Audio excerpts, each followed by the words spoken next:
Good morning, everyone. It is 9 a.m. on this Tuesday, March 24th, and we begin Daybreak with Mayor Sean Ryan not stopping at a 25% tax levy increase. Now we're learning that he wants the authority to borrow as much as $500 million through the control board.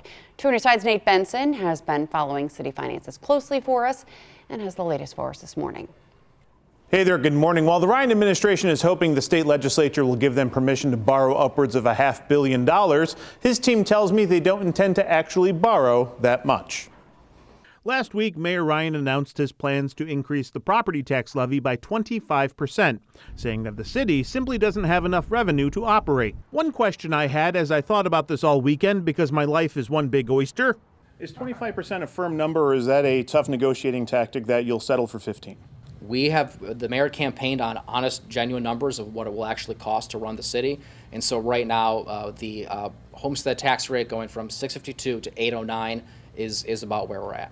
While Deputy Mayor Swanekamp maintains it is, it's not the only tool that the Ryan administration wants to use. A new bill being proposed by Senator April Baskin in Albany would allow the Ryan administration to borrow as much as $500 million from the Buffalo Fiscal Stability Authority over the next 4 years. That would give the administration the ability to fix some of those broken dump trucks I saw being towed away on Monday afternoon while working on this story. Why raise taxes and borrow with the control board? So think of the control board as just a tool, right? That dollar figure isn't what we actually intend to borrow. That's just giving some cap above their existing level of $175 million. And that can be used for an array of things, including regular bonds. All the general obligation bonds the city issues for things like buying fire trucks or fixing roads or bridges or fixing buildings. You can do that through BFSA at a much lower interest rate. Language in Baskin's bill would not trigger a hard control board. Right now, the city can borrow $175 million, but anything used for operational costs would trigger that hard control board again. So you want the ability to bond more, but not necessarily go to that cap? Frankly, if it'll make folks in Albany comfortable, we're happy with a cap of $46 million. And that's been communicated to the state budget office. Mayor Ryan campaigned on not using one-shot revenue deals or budget gimmicks to fix the city's finances. But one could argue that borrowing... Isn't that essentially kicking the can down the road, borrowing and let a future administration, future generation pay for that? So right now we're really focusing on avoiding having to go through with the parking ramp sale to avoid losing out on the reoccurring revenue from Buffalo Civic auto ramps of around $5 million per year. So that's our main focus, is pay less interest and not lose the reoccurring revenue. I asked Deputy Mayor Swanekamp if the mayor's 4-year plan includes tax increases for all 4 years of the Ryan administration. He said it will, but would not disclose what those projected increases will be just yet. On your side, Nate Benson, Channel 2 News. Well, we have some breaking news now, an update on a fire that we've been telling you about all morning long, and we now know that one person had to be rescued from this home on Potomac Avenue near Chapin Parkway in Buffalo just after midnight. City officials tell us the fire started in the kitchen and it spread further before they could fully get it under control. Officials tell us that they did have to rescue someone who was suffering from cardiac arrest, and that person was rushed to the hospital. We've not gotten an update on the victim's condition, and the cause of the fire is still under investigation. This morning, we're learning more about this 8-vehicle crash in Batavia with dramatic video. Take a look. This is the aftermath of the crash right near West Main Street and Ellicott Avenue. Batavia police tell us that 3 people had to go to the hospital. 1 was flown there and is now in critical condition. And 2 Side caught up with a witness to this horrific crash yesterday, and he told us what he saw. I just pulled in, parked my truck, and as soon as I shut my motor off, I heard a couple loud bangs. I thought something with my motor. I got out and I heard people yelling and screaming. Turned and I saw the white car just go up. I mean, the guy who was in the green truck, the semi truck, he rushed out with a fire extinguisher, helped out probably the best. He was keeping the lady in the red car from really getting toasted while we tried to get her out. Well, the crash is currently under investigation. We will continue to provide more updates on the story as more information becomes available. You can look for those updates on air and at WGRZ.com. The jury selection process continues today for the federal death penalty case against the Tops mass shooter, Peyton Gendron. Federal court is sending out 3,000 questionnaires to potential jurors by the end of this month, and they hope to get about 1,200 people who would be able to be available to come into court in June. And then those prospective jurors will fill out another questionnaire in the courthouse. The initial 3,000 questionnaires that are going to go out are going to be very basic. Can you read and write? Are you a U.S. citizen? Where do you live? What's your occupation? Have you served on jury duty in the past 2 years? They're just going to be very basic, general questions. And then when they get there in June and fill out the second questionnaire, now they're going to get in much more detail about what are your thoughts about the death penalty? What are your thoughts about the criminal justice system? Have you been arrested before? Anyone in your family been arrested? I mean, they're going to go in the weeds now. Now, after the second round of questionnaires in June, the remaining prospective jurors will then return on August 17th for the in-person jury selection process. 2 men are recovering following a shooting in Buffalo. Yellow police tape blocked off part of Kosciuszko Street just before 5 p.m. yesterday. Officers say they noticed evidence that a shooting happened there, but they didn't find any victims at the scene. But a short time after they arrived, they did get word that 2 men drove themselves to Buffalo General Hospital for treatment of gunshot wounds. They are expected to be okay. No word on any arrests at this point. A Buffalo man is now facing up to 2 decades behind bars, along with a $250,000 fine after admitting to attacking a mail carrier. Last September, 34-year-old Jacob Ortiz tackled a USPS mail carrier when he approached the mailbox at his home on Columbus Avenue. Ortiz punched the victim repeatedly in the head and midsection while he was on the ground. That mail carrier was able to get up and run away to safety, despite Ortiz chasing after him. Ortiz's sentencing date has not yet been set. Well, thousands of TSA workers are having to pinch pennies to make ends meet this morning.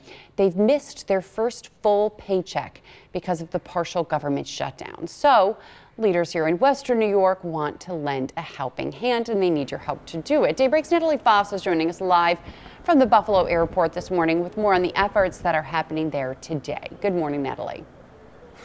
Yeah, hey there, Melissa. Good morning. The NFTA is hosting a gift card drive where they're essentially collecting gift cards for those TSA workers who are really trying to make ends meet as they continue to work without getting pay. So it's today. They're asking people to show up between 8 o'clock and 4 here at the limo lot at the Buffalo Niagara International Airport. It's really easy to get to. You just go through arrivals and you come back. There's plenty of signs to get you here, so you'll be able to get here just fine. There's going to be someone waiting on the sidewalk, and they're collecting gift cards of $20 or less. You can bring a couple if you'd like. You could just bring one. We've seen all sorts of things. We've seen McDonald's, we've seen Wegmans, we've seen Target. So think about things that you might need and, maybe get a gift card there, or maybe a gas gift card as well. The NFTA tells us that this is just a small thing that they're able to do to show a token of their gratitude. These people, they've gone without pay for about a month now, right? And people need to feed their families, they need gas. So we're just trying to do everything that we kind of can help and take care of the TSA agents the way that they've been taking care of us. And again, we're hearing from travelers who've told us that they have had experienced way less wait times here at the Buffalo Niagara International Airport, considering other airports that they've been to, like Atlanta and other places like that. So we actually just had a gift card donation happen while we were, and there's another one happening right now. So if you'd like to show up, make a donation today to those TSA workers who are working without pay, then you can go ahead and come here to the limo lot at the Buffalo Niagara International Airport and bring a couple of gift cards for those TSA agents. Looks like we've got quite a few gift cards coming in today. They've already filled a full box, so it's looking like there's some really great donations happening. So if you would like to give as well, you absolutely can. Natalie, can you ask that gentleman there if you could talk to him real quickly and find out why he came out to do this? Hey, we're live on Channel 2 right now. Hi, what's your name? Ricky Lundberg. Ricky, nice to meet you, Ricky. Why'd you come out today? So I'm representing the Erie County Sheriff's Police Benevolent Association. Awesome. We're the union that represents all the road patrol deputies for the sheriff's office, and so we thought it was really important to come out here and support our brothers and sisters with the TSA with a donation of some gift cards. Awesome. What'd you get? What'd you bring? So we grabbed them some Delta Sonic gas cards and some Wegmans gift cards so they can get some food and gas. Yeah. Thanks for coming out today. Thanks for talking with me. Appreciate it. So that's just another example of some places you can go. Gas, Wegmans, all sorts of things. Things that TSA agents might need if they are trying to make ends meet, put food on their families' dinner tables. So yeah, absolutely. Wonderful to talk to him and see the Sheriff's Union coming out to support fellow workers that don't have a choice right now, whether they're getting a paycheck or not, and a little can go a long way. Clearly, it's not going to be making up for their entire paycheck that they're losing, but just to see that support from others in our community really at least will put a smile on their face and help to fill up their gas tank a little bit as gas prices are so high right now. Natalie, what else have you seen this morning? Obviously, it's that easy for someone to pull in, drop off the gift card, and then pull away. Oh, yeah. Have you been able to talk to anyone, or is it pretty, quick in and out? Oh yeah, a lot of people are heading off to work, so we did ask a few people why they came out today, and just the general, what Ricky said, right? They just feel like it's something that they would want to do, that City of Good Neighbors kind of always comes out for each other and shows up for one another. It's something that if they were in need, they would want, so kind of just giving back. But again, yeah, people are just coming out. I've seen people show up with just, a $5 McDonald's gift card saying that that's what they could bring. And then people are also showing up with 10 Wegmans gift cards of at least $20. So it's kind of showing the different levels of generosity. It doesn't take a lot to give, and they're not asking for much either. And I bet there will be a lot of government workers who have been on that end of it before, with either being furloughed or losing pay during previous government shutdowns, that say, I know what it's like to not have, and so I'm giving back at this time. It's wonderful to see. It's a great effort, and that's why we are the City of Good Neighbors. Natalie, thank you for that. Breaking news as it happens. It's good to talk to those people out there. All right. And we can see that it is cold. We see Natalie's breath coming, even, outside her mouth, even though it is sunny outside, Lauren. It's quite cold out there for that collection. It is quite cold. It's not too far off from where our average low temperatures should be for this time of year, but we are about 5 to 10 degrees colder than we were this time yesterday, and yesterday was a chilly day, so we don't really like to see those negatives. But we do have that sunshine, and there's really no winds, so yes, it is 26 degrees, but it does feel like 26 degrees. And I was up on the roof. It's actually not that bad out. That sunshine is pretty nice. And those temperatures are going to head up as we head through the day. We're going to head into likely the mid to upper 30s, so we could see some 40s across the southern tier. But it's really all about that chilly sunshine today before those clouds build back later. And then we have a milder midweek. Temperatures are really on the increase tomorrow and especially Thursday. But then by Thursday, we are tracking the return of that rain. So today, again, temperatures across the board really in the mid to upper 30s. We could see some 40s. So on the chilly side, below average, but not too bad for this time of year. It is still March, but we're not tracking any precipitation. It is dry, really. The only precip is well off to our north and west, and it is going to stay to our north. So we don't have to worry about that today. We will have to be tracking precipitation by the time we head to Thursday, but it's mostly for the second half of the day. So we should get a pretty nice first half of the day with those mild temperatures. So let's take a look at future look. Again, today, dry. We'll get in those breaks from those clouds, that sunshine. Again, temperatures not necessarily what we might want, but not too bad. Those clouds will build back as we head into early Wednesday. So not as chilly of a start, but still upper 20s, low 30s for most of us. But then that southerly wind really kicks in, and we see those temperatures jumping into the 50s for a lot of us, maybe even some mid 50s across the southern tier. And we stay dry really throughout the day, even starting Thursday. A pretty mild start on Thursday in the 40s. Those temperatures will continue to rise, maybe a stray sprinkle very early, nothing that's going to really impede your commute at all. And then as we head into the commute hours for the evening commute, that is when that front does start to come through. But you do notice those temperatures, upper 50s, low 60s. A nice day for sure until those showers do come through. And we are tracking the potential for some isolated lightning. Not a lot, not a ton of severe potential, maybe in Chautauqua County. But again, just a few rumbles of thunder because we do have those milder temperatures. Not today, though, those mild temperatures or that rainfall, because high pressure is in control. It keeps us dry. As we head into Wednesday overnight and into early Thursday, that's that chance for some light precipitation early on.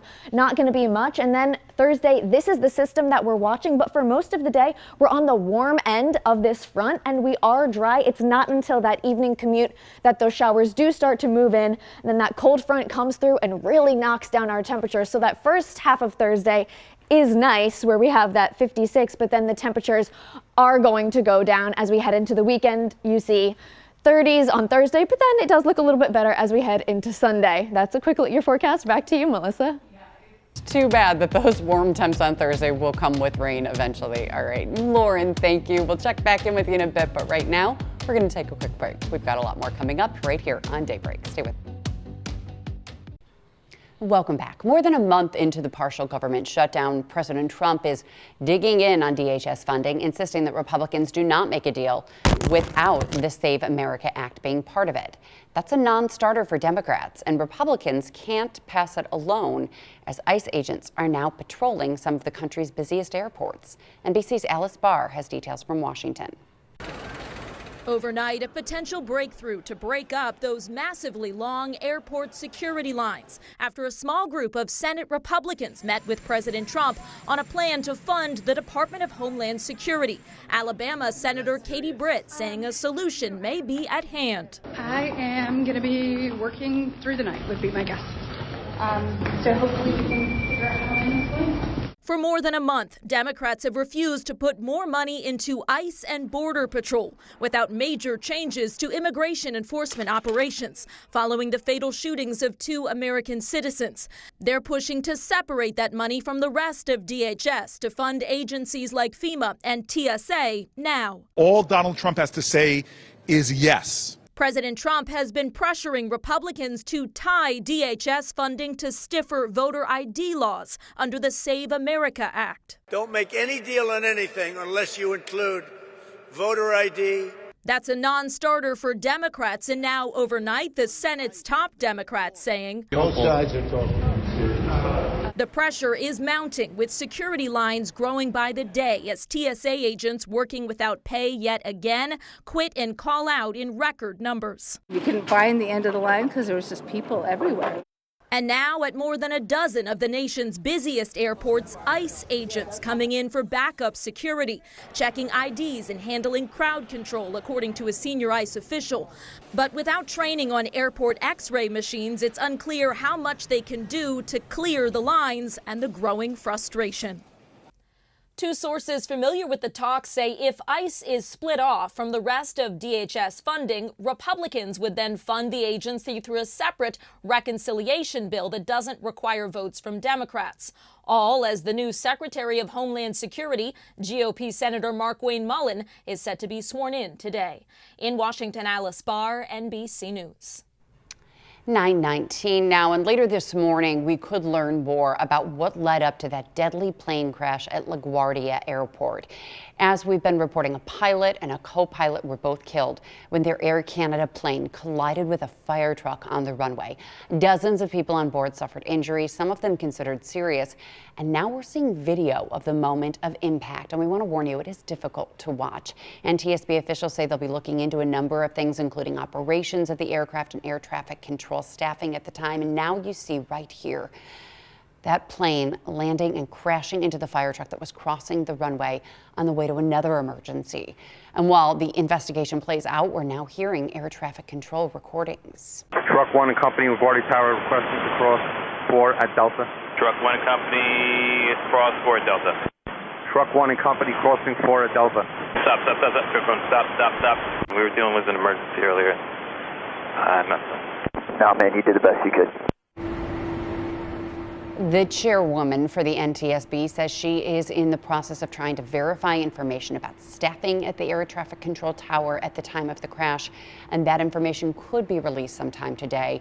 In the meantime, flights have resumed at LaGuardia, and again, we're waiting for updates on the conditions of the passengers and crew members who were injured. Switching gears now this morning, we are celebrating Western New York and our region's young athletes.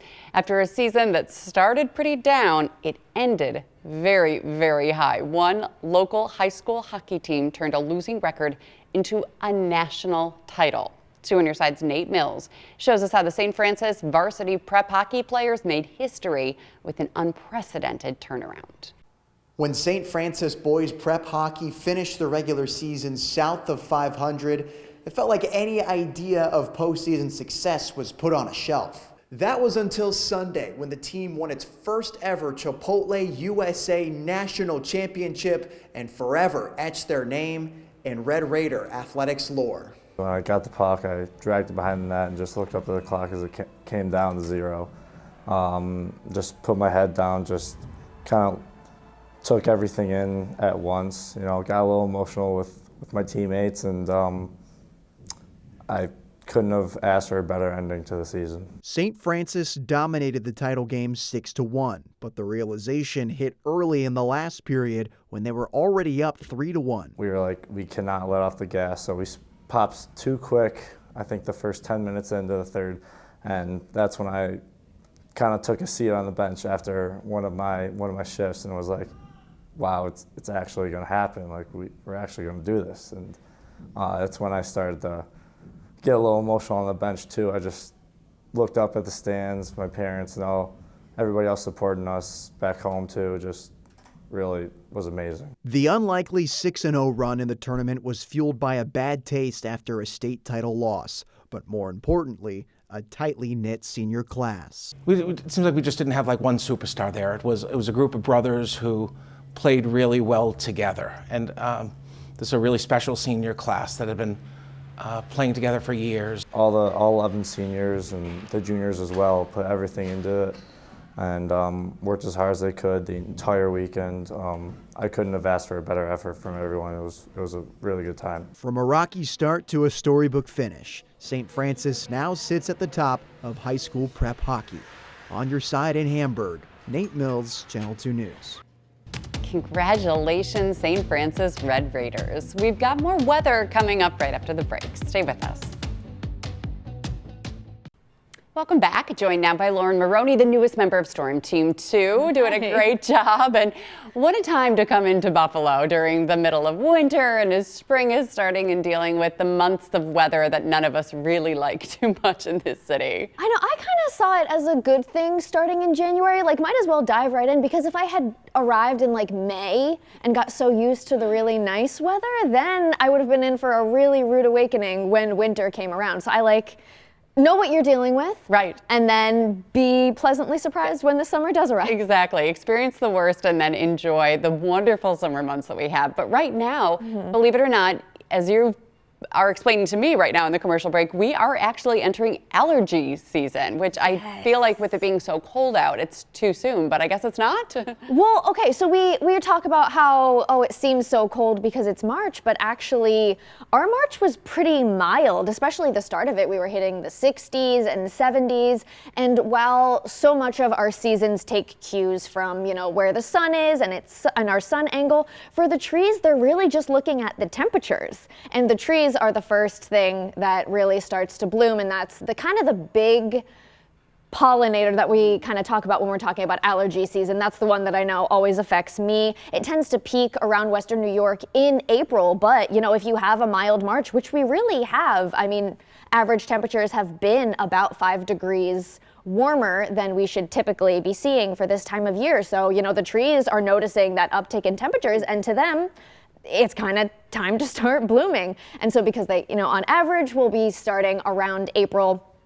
For us, we are kind of feeling that now that we are at the end of March, and then grass does peak in the summer around June. And then for those who suffer ragweed, that's more of an autumnal allergy. All right, so the buds on the trees, I mean, I guess I haven't really taken notice, but they probably will start budding soon. But I have noticed the crocuses coming up from the ground already, then covered in a little bit of snow, but that typically happens. Yeah, everything is kind of starting to bloom, and with, kind of just climatological trends, with winters getting warmer, then that extends the growing season and it extends allergy seasons. Like, I think for Buffalo, from last freeze to first freeze, our growing season has extended 20 days over the past 50 years, which is pretty significant. Yeah.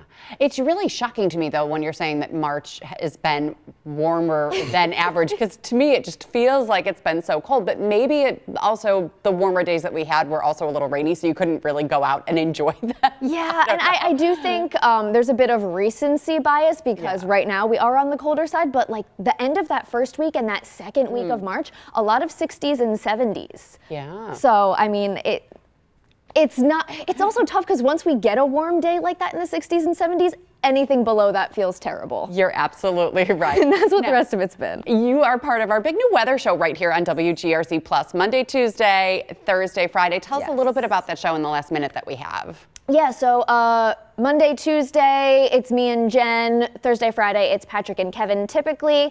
And we just, we do an extended forecast, like kind of the 3-minute forecast that we do during the show. And then kind of the second block, we kind of, pick a weather trend to kind of explain. Maybe we'll look at something nationally, and we just take a deeper dive into weather in general, what causes the weather, why we find it interesting, and also just how it affects your lives. Yeah, and I love hearing you talk about it, because obviously our meteorologists have such a passion for it, and to explain it, sometimes dumb it down, which we need, but also to take a deeper dive into our weather trends and climatology. It's really interesting. And it's been really helpful for me, being new to the Buffalo area, kind of studying the microclimate and getting to know that. All right, so 12:30, Monday, Tuesday, Thursday, Friday. Lauren, thank you so much for joining us here on Daybreak. Have a great day, everybody.